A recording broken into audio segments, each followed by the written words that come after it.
Arabtob po mga kapatid. Basahin po natin ang atin pong pag-aaral sa gabing ito. Tapos na tayo sa libro ng Matthew, so we will gonna start the book of Mark. Ang sabi dito sa chapter 1 hanggang verse 1 to 20. Babasahin po natin. Ito ang simula ng magandang balita tungkol kay Hesukristo, ang anak ng Diyos. Tulad ng nakasulat sa aklat ni Propeta Isaias, narito ang sugo ko na aking ipadadalang mauuna sa iyo. Inihanda niya ang iyong daraanan. Ito ang pahayag ng isang taong sumisigaw sa ilang.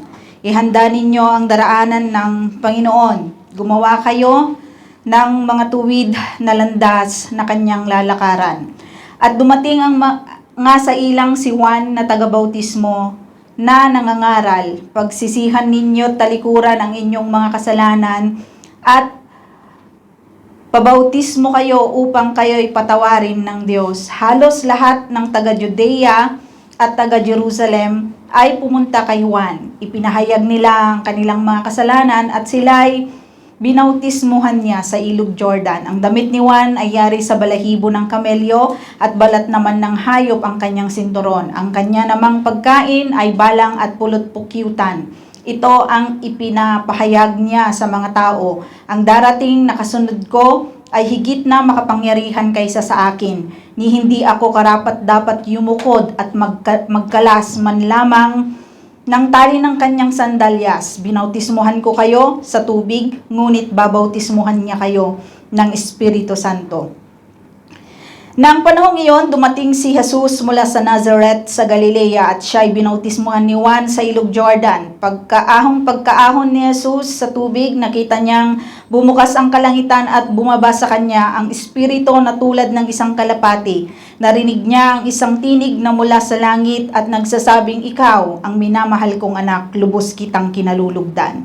Pagkatapos, dinala agad ng Espiritu si Jesus sa ilang, nanatili siya roon ng 40 araw at dooy tinukso siya ni Satanas. Doon ay may mababangis na hayop, ngunit si Jesus ay pinaglingkuran ng mga anghel.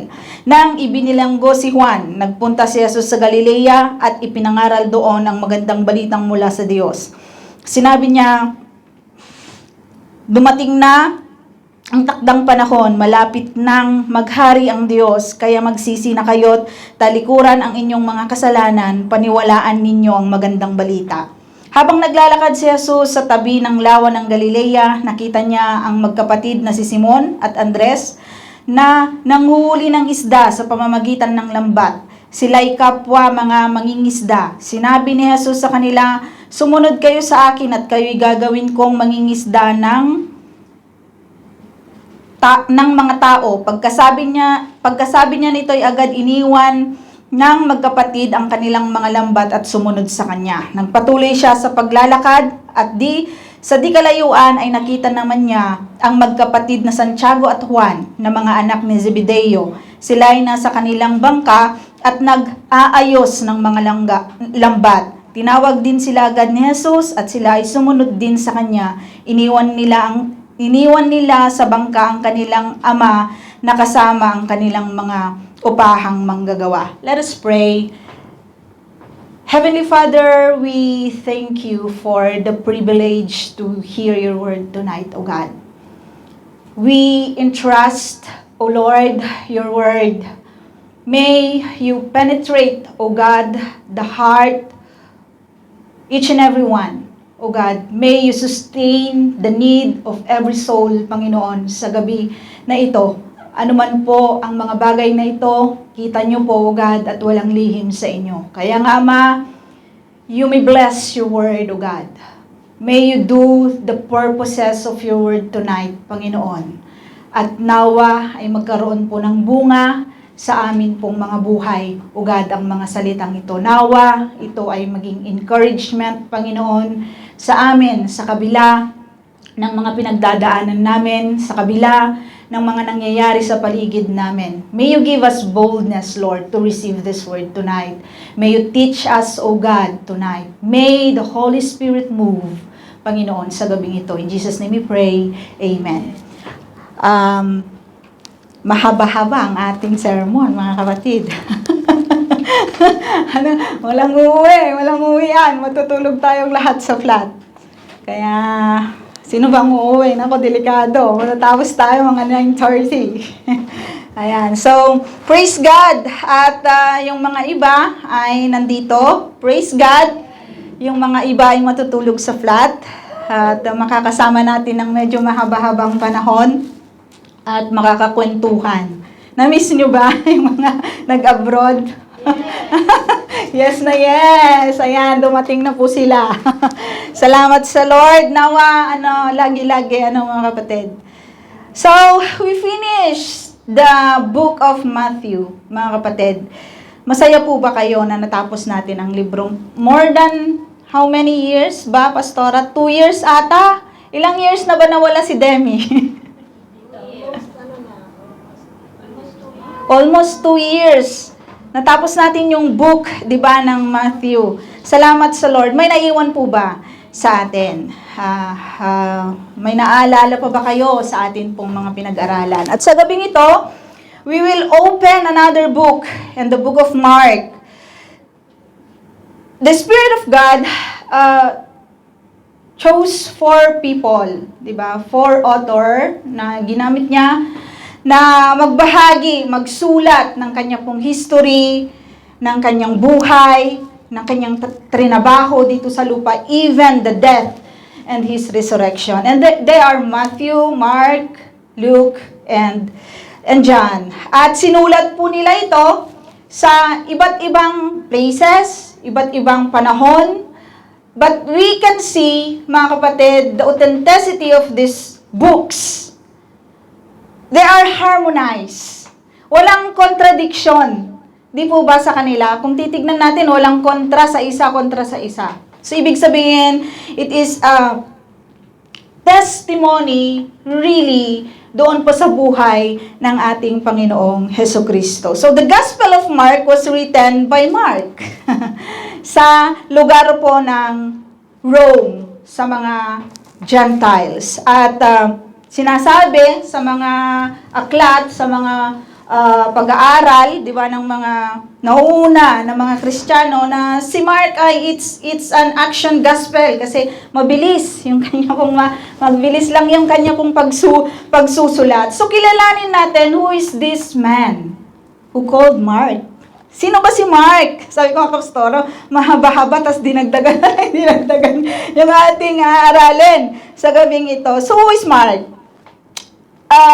Yung mga author po na ito, mga kapatid, walang sino man sa kanila na nag-claim na I am the author of this book. Kahit titignan natin, si Matthew, hindi niya sinabi, Matthew, the author of this book. Neither Luke, neither Mark. Si John, hindi niya sinabi, I'm John, the author of this book. Pero ang sinabi niya, yung iniibig, yung iniibig ni Kristo. The one whom Jesus loved. Diba? Yung kanya pong book. So, this gospel, mga kapatid, these people, hindi nila claim yung authorship because they wanted, mga kapatid, that not their authorship, not their writings, diba? Na sila yung nagsulat ng mga libro na ito. Hindi yung story nila kasi ang gusto nilang ibahagi sa tao, kundi they wanted to glorify the man who is inside, di ba, sa mga libro po na ito, which is, they wanted to give glory, di ba, sa atin pong Panginoon. They wanted the story na it's all about Jesus Christ. It's all about this Messiah. Nothing more, nothing less. Di ba? Kung ano yun yung gusto nilang iparating, isa sa mga gusto nilang iparating sa kanila pong mga sinulat. However, alam natin na sila yung mga author kasi nga sa mga pag-aaral sa mga naunang mga Kristiyano, 'di ba?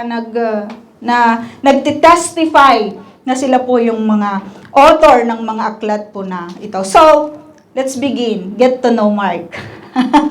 So, si Mark po, mga kapatid, yung first appearance ni Mark, makikita natin sa Book of Acts. Chapter 12. Napag-aralan natin kagabi, nasabi ni Pastora yung nanatili si Jesus dito sa lupa ng 40 days. Si Jesus lang yon, sabi niya, walang,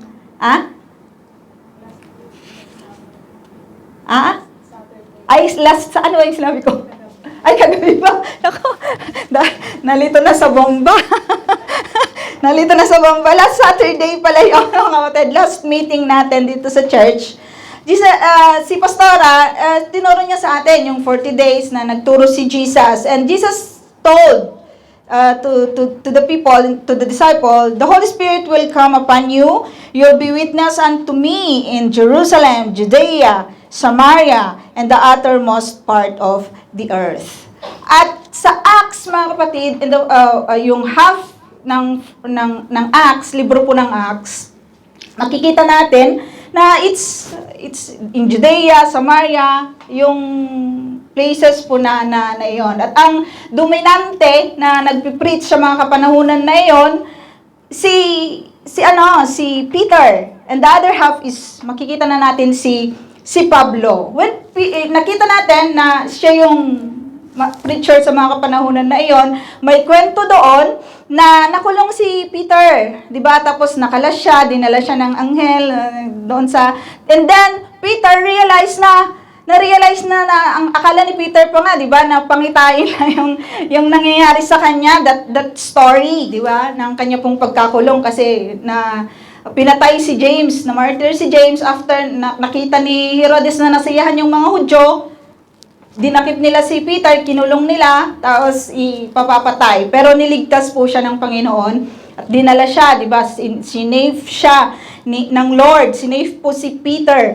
And then when Peter realized na totoo pala yung mga nangyayari na tinulungan siya ng Lord, pumunta siya sa isang bahay ng nagngangalang Mary, the mother of John, who was also called Mark. John Mark. So, meaning to say, mga kapatid, this is the first time we're gonna meet the name Mark. Diba? Mark or John, who also called Mark. John Mark pala. John Mark. So, yun yung first na makikita natin sa aklat po ng Acts, yung pangalan po ni Mark. So, hindi sinabi yung kung sino itong si Mark, but they just told na the Bible is telling us kung sino yung bahay po na pinuntahan po ni Peter, and probably widow si Mary, kasi hindi naman binanggit yung may bahay talaga, yung lalaki doon. Si Mary, yung ina ni John Mark. At probably, Peter knows this place. Kasi alam niya kung saan siya pumunta. Wala namang nagkumuha sa kanya at kumatok siya doon sa may pintuan. Pinagbuksan siya ng isang katulong nila na si Rhoda. Rhoda ang pangalan ng babae. Tapos hindi, anghel niya lang yan. Sabi pa ng mga nananalangin sila, may prayer meeting tayo mama. Hindi sila makapaniwala. 'Di ba na nandun si Peter. At itong and then nangyari nga yun, nakita nila yon, at makikita natin na probably he knows that place, he knows the people in that place, absolutely, and probably he knows John Mark. He knows Mark. Kasi, pumupunta siya sa bahay na yon, may connection between Peter and Mark. So, this is the first time na makikita natin John Mark.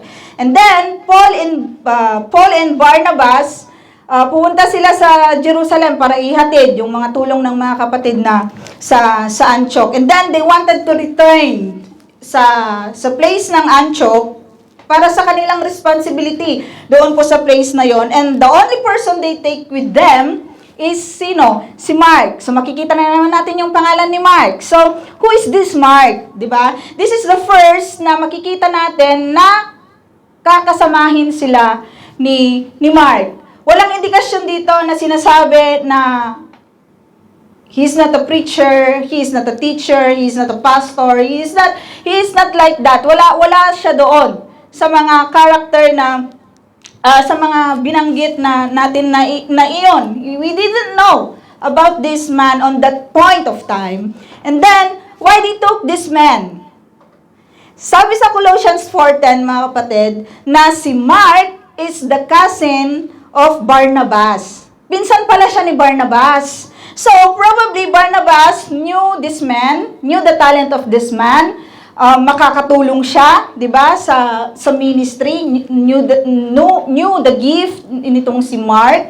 So, sinabi niya dito kay Paul na kuhanin natin siya at makakatulong siya sa ating journey, hindi lang sa ating journey, kundi sa ministry, doon sa kanilang pupuntahan, doon sa lugar po ng Antioch. And si Barnabas po, mga kapatid, binanggit sa Bible that he is a Levite. So, probably, sa mga panahon ng dati, di ba, they are serving the priest, they are serving yung mga Levita sa mga kapanahon. So, makikita natin, probably, itong si Mark, kung Levita, itong si Barnabas, he was galing sa Levitical na descendant. Ito pong si John Mark. So, he used to serve, he used to do things, di ba, na pagsisilbi. So, John Mark then goes to Antioch, together with Paul and Barnabas, nag-remain siya doon, naging faithful siya doon, nag-stay siya doon, and then Barnabas and Paul decided to live again doon sa kanilang first missionary journey, si Paul at si Barnabas. Then they go to Cilicia, tapos sa Cyprus, and then na-reach nila yung tinatawag na lugar na Salamis. And sino po yung kasama ulit nila doon? Si John Mark. So nakakasama nila itong si Mark. At sinabi doon sa libro po ng Acts 13 from chapter 1, na they had also Mark as their helper. Si Mark is not a pastor, it's not a preacher, but a helper. Helper po siya ni Barnabas at saka ni Pablo sa kanila pong ministry. So, na-prove nila yon, na-prove ni Mark yon doon sa pagtira niya doon sa Antioch, 'di ba? Kaya kinuha ulit siya, sinama ulit siya. At ang nakakalungkot na bahagi, mga kapatid, nung papunta na sila sa Paphos to Perga sa Pamphylia, Mark left them. At bumalik po siya sa Jerusalem. At ito po yung nakakalungkot. He is a deserter. He left these two preachers. The Antioch church they sent them para ito sanang si Mark ay tulungan itong dalawang preacher na ito, pero umalis siya. And then that's it. Wala na tayong nakita. After Acts 15, dumating na ulit si Mark ng marami pang taon yung nakalipas. And then, si Pablo, hindi niya nakalimutan itong ginawa nitong si Mark, yung weaknesses nitong si Mark, yung pag-iwan, yung kanyang kaduwagan, 'di ba, na magpatuloy na sumama po sa kanila kasi bumalik siya doon po sa Jerusalem. So, then sabi ni Pablo kay Barnabas, tingnan natin, balikan natin yung mga city na ating pinagbahaginan. So, si Barnabas naman, ang sabi niya, gusto kong isama si John Mark. Tapos itong si Paul naman, hindi. Ayaw ko siyang isama. Ayaw ko, gusto ko. So, there is a sharp agreement, sabi ng Bible eh. Merong sharp agreement between them. Disagreement. Sharp disagreement sa dalawang ito, na si Barnabas at saka itong si Pablo. Yung nangyari na yon, mga kapatid, yung pagiging duwag nitong si Mark, yung kanyang pag-desert dito sa mga taong ito na pinili po ng Diyos, ay nagkaroon ng lamat, di ba, ng relationship between Paul and Mark. And hindi lang yon, nagkaroon din ng lamat yung dalawang companion between Paul and Barnabas. So, naghiwalay sila. So, si Barnabas, kinuha niya si Mark, nag-travel sila papunta ng Cyprus. Ito namang si Paul, tinake niya itong si Silas, pumunta sila sa Syria and Cilicia sa mga panahon na iyon. Kung titignan natin, di ba, valid naman yung pag-refuse nitong si Paul kay kay Mark. Kasi he didn't trust anymore Mark. Ipinakita ni Mark yung kanyang kakulangan, di ba? Sa boldness. Ipinakita ni Mark yung kakulangan niya sa commitment, di ba? Sa kanya pong nakaatang na responsibility as what we call later as a helper. Isa po siyang helper. Hindi po siya preacher, he's just a helper. So, valid yung reason ni Paul kung bakit ayaw niya, 'di ba, na isama itong si Mark. So, nag-disappear si Mark, few years na naman, pero makikita natin in Colossians, sa libro na isinulat po ni Pablo, sabi niya, nung nasa Roma, yung first imprisonment ni Paul, sabi niya sa Colossians 4:10, Aristarchus, my fellow prisoner, send you his greeting, and also Barnabas, cousin of Mark. Years later, mga kapatid, makikita natin, itong si Paul na nakakulong, sino yung kasama niya na sinabi niya maliban kay Aristarchus? Yung defector na pinag-uusapan natin kanina. Yung deserter na pinag-uusapan natin kanina. Si Mark. Sabi pa niya, tinuloy niya yung sinabi niya, about whom you receive instruction, if he comes to you, welcome him. Sabi po ni Paul. And then, in Philemon, Epaphras, my fellow prisoner in Christ, Jesus, greets you, as do Mark and Luke and some others. So Mark, he's back on the track, mga kapatid. He's back on the ministry. At yung kanyang pagbabalik, how it lasts long.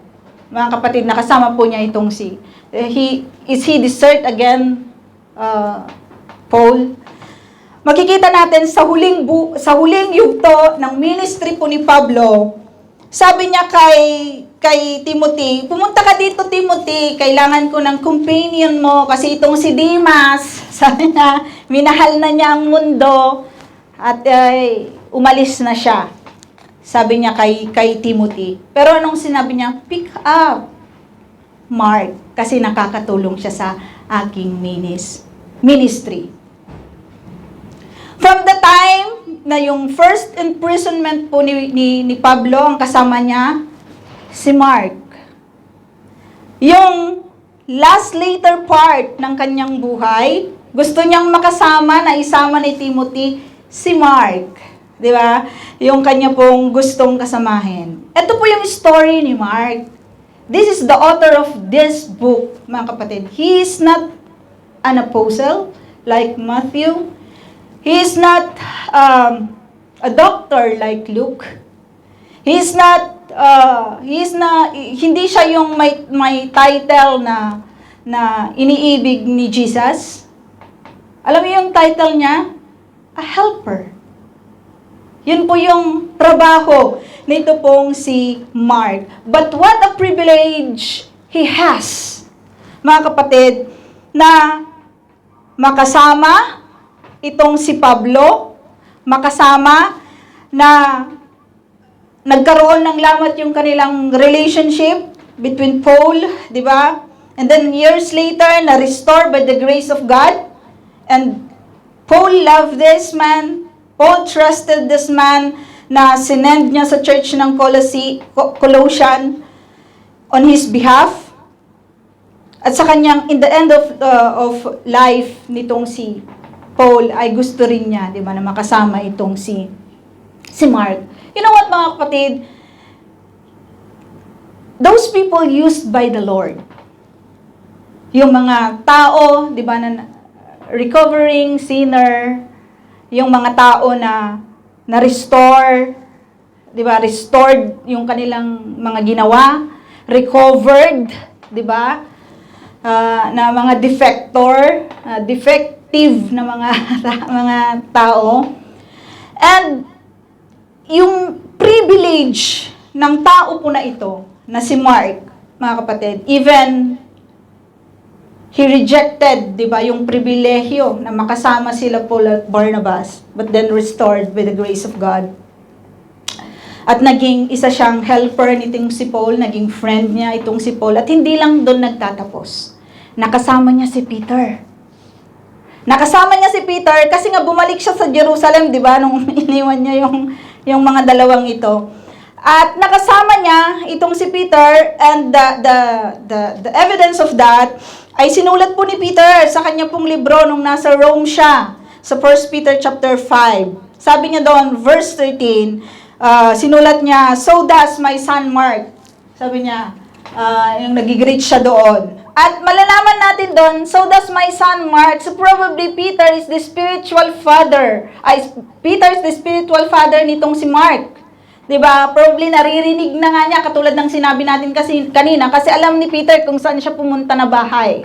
So naririnig niya yung preaching nitong si Peter nung siya yung bata pa, probably. So malaking impact itong si Peter sa buhay po nitong si Mark. At sinulat niya ito nung nasa Roma siya. Sino ang kasama niya? Si Mark. Sa mga kapanahunan po na iyon. At bakit natin tinatalakay, bakit natin tinitignan, mga kapatid, ang buhay nitong si Mark? Bakit napaka-importante na malaman natin yung mga bagay na ito? Because the gospel, mga kapatid, ng Book of Mark is the product, mga kapatid, nung si Peter's eyewitness to the life of Jesus Christ. Kung ano yung nangyari, si Peter ang source nitong si Mark. In order for him to write the gospel by the help of the Holy Spirit, mga kapatid, ay naisulat ang libro po ng Mark. Who is Mark? Mga kapatid, he is not an apostle. Who is Mark? He is not a pastor. He is not a leader. He is not a prophet either. He is just a helper. But he has this very, very privilege na makasama si Pablo, makasama si Peter, at maisulat ang libro ng Marcos. Na nasa loob nun, ng librong yon, ang mga ginawa ni Kristo dito po sa lupa. Yon, mga kapatid, si Mark.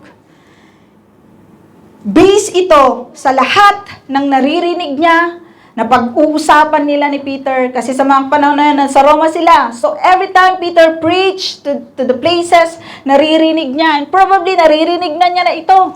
Nakasakasama niya itong si Peter.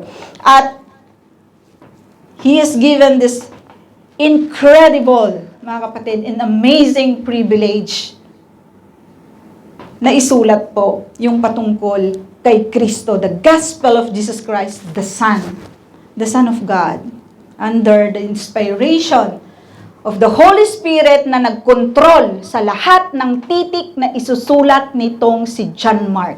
Kaya nabuo po ang libro ng Marcos.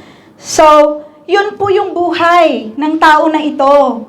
This is the gospel na isinulat ng isang a mere helper. Mga kapatid, at makikita natin even he is a deserter, pero nung bumalik siya, na-restore by the grace of God. So, yung pauna, di ba, na introduction ng libro po ni John is about the Lord Jesus Christ. Alam natin na yung Jesus is a Greek name, na ibig sabihin, the Lord is my salvation. Joshua, the Hebrew name, sabi dito, is the Greek, also Christ. Ibig sabihin, sa Hebrew is the Messiah, the appointed one. At makikita natin dito, yung part na binasa sa unang verse na binasa natin kanina, the Son of God.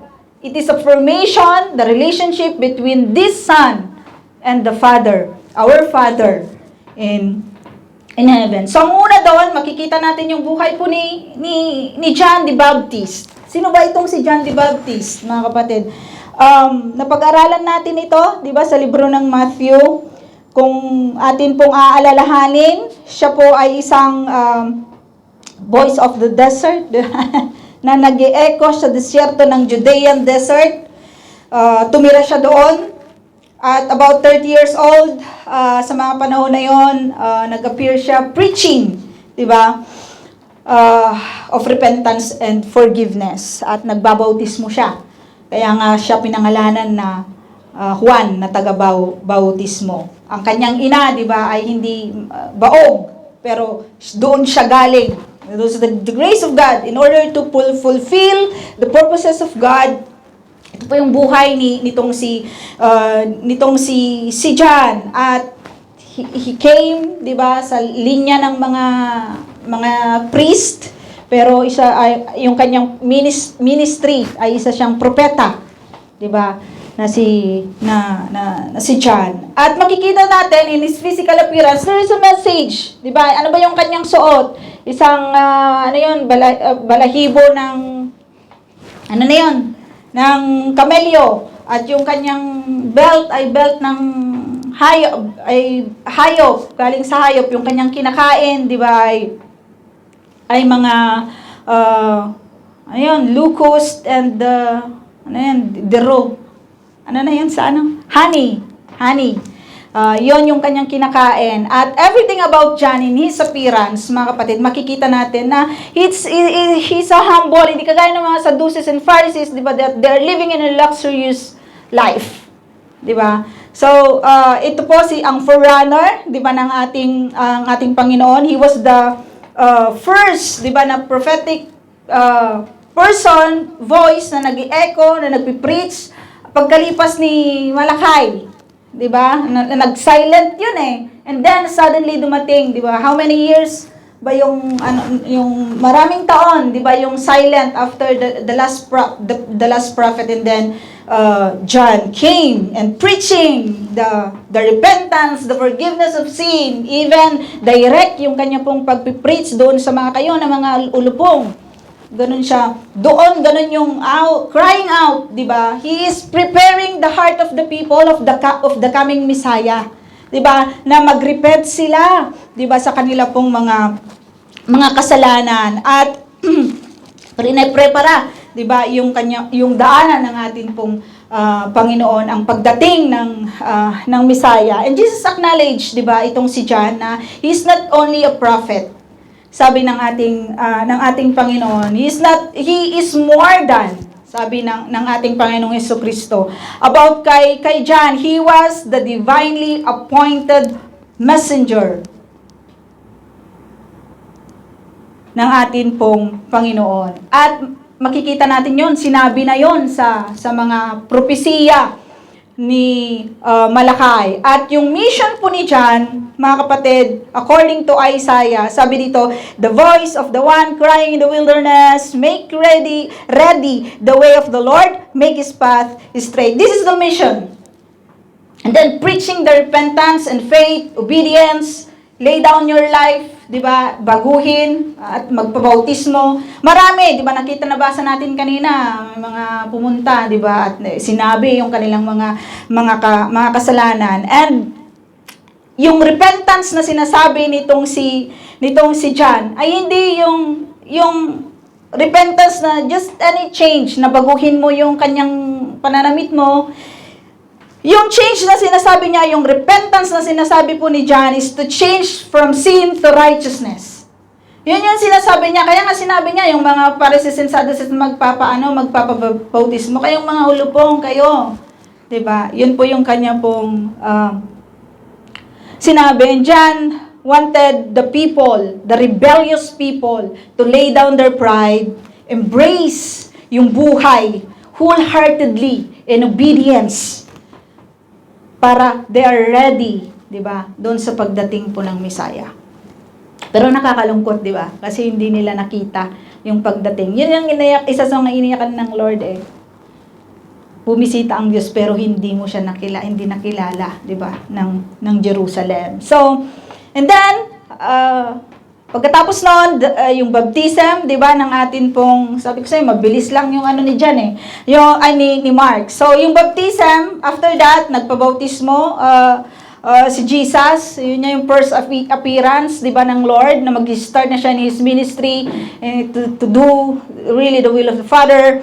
And then John tried to prevent the Lord Jesus Christ. Sabi niya, sabi ni John, I have need to be baptized, 'di ba? I need to be baptized by you. Hindi ikaw yung pupunta sa akin na babautismuhan ko. Parang baliktad naman ata, 'di ba? So he doesn't like in the beginning itong si John. So sabi sa Matthew chapter 3, 'di ba? Permit it at this time. Bakit?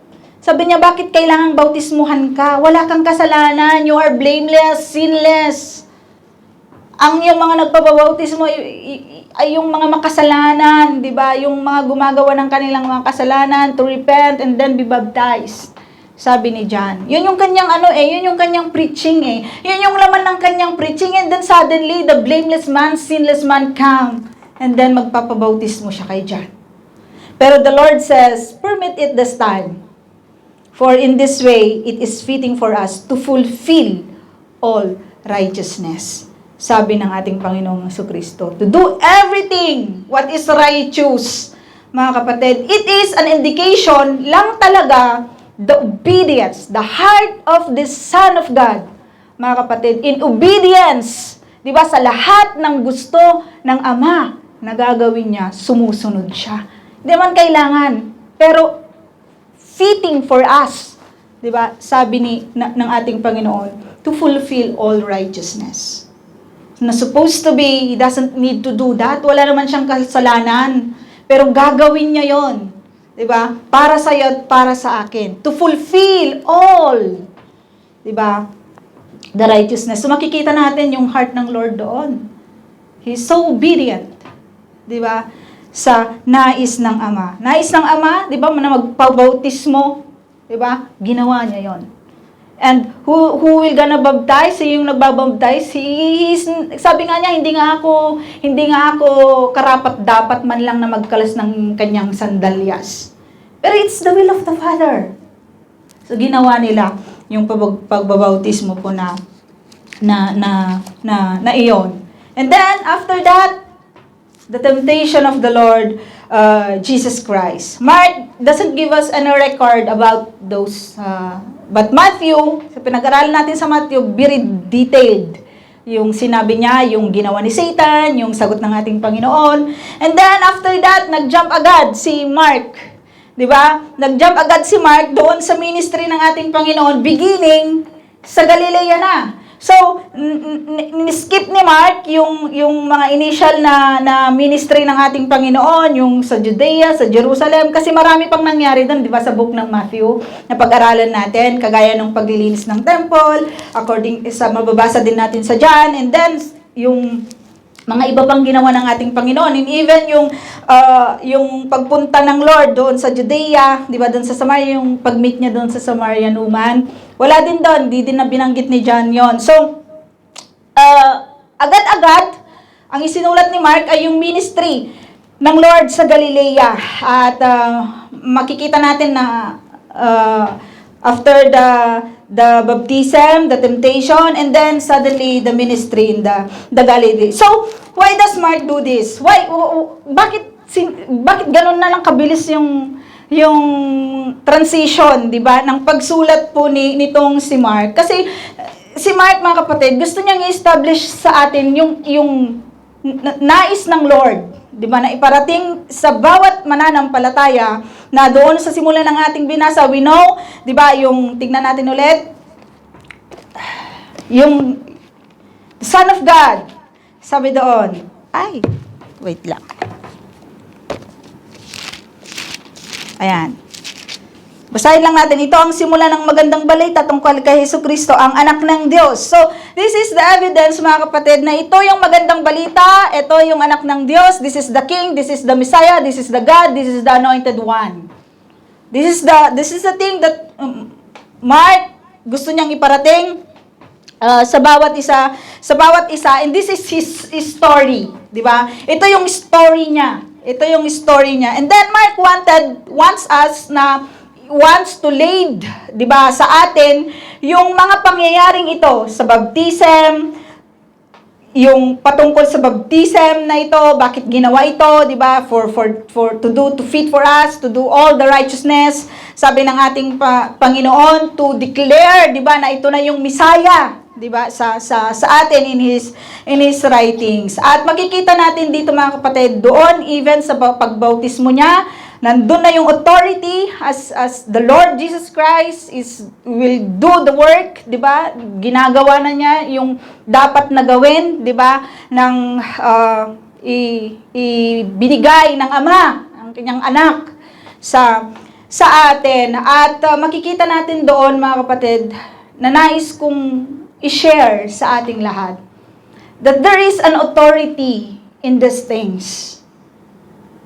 That Jesus, the Son of God, has the authority over Satan. Kung aaralin natin doon sa pagkalipas ng bautismo, pagtukso sa Kanya, babalikan natin, pinapakita niya that this Jesus Christ has the authority over this who rule the earth. Na sinasabi niya na Kanya, siya yung hari, but no, there is one king. There is a king na totoong hari, which is the Lord Jesus Christ, the appointed one. He is over Satan. Mga kapatid, He is overseen. Kagaya nung sinabi niya, sa Kanya pong sinabi dito na malapit nang maghari ang Diyos, kaya magsisi na kayo, talikuran ang inyong mga kasalanan, paniwalaan ninyong magandang balita. So, He has the authority, mga kapatid, sa mga overseen. He has an authority also, di ba, sa mga sinners. He approaches for people, di ba, na mangingisda, at iniwan nila yung kanilang ginagawa, sumama kaagad sila sa Diyos po na ito. He has the authority, mga kapatid, over our life. And the title of this preaching sa gabi po na ito, there is power in obedience. How Mark obey as we see his life. He is a defector. He is a deserter. His lack of boldness, courage, commitment in his responsibility. But he has this big privilege. He has this incredible privilege to write the book of Mark about the Lord Jesus Christ, about the work of the Lord Jesus Christ, about the life of the Lord Jesus Christ, about the death and the resurrection of the Lord Jesus Christ. And this is John, doesn't want to baptize the Lord Jesus Christ, but in order to fulfill and fit for all the righteousness to the will of the Father, he did what he needs to do. And this is Jesus, the story of the Lord Jesus Christ, the center of the story of this book. Mga kapatid, obeyed the will of the Father because He has the authority. Nakita natin yung otoridad ng Lord over Satan, over sin, over sinners. Mga kapatid, the thing that we need to do is to commit because there is power in obedience. If we obey the Son of God called Jesus Christ, our Lord, we can overcome everything that we have. Everything that we are on right now, we can do that. Because there is really power, mga kapatid, sa atin pong pag-obey. If we don't want to obey, and we don't want to choose to obey, di ba? There is no power to rule over us. But if we obey, sabi sa preaching ni John, wholeheartedly obedience sa Diyos po na ito, there is power in that. Mga kapatid. At sa mga tao, di ba, na napag-aralan po natin, they just obey the Lord. The life of Mark, mga kapatid, he is not a prophet, he is not a leader, he is nothing. Kung titignan po natin yung buhay niya. But, nagamit siya. Nakasama niya yung mga tao, di ba, na pinili po ng Diyos.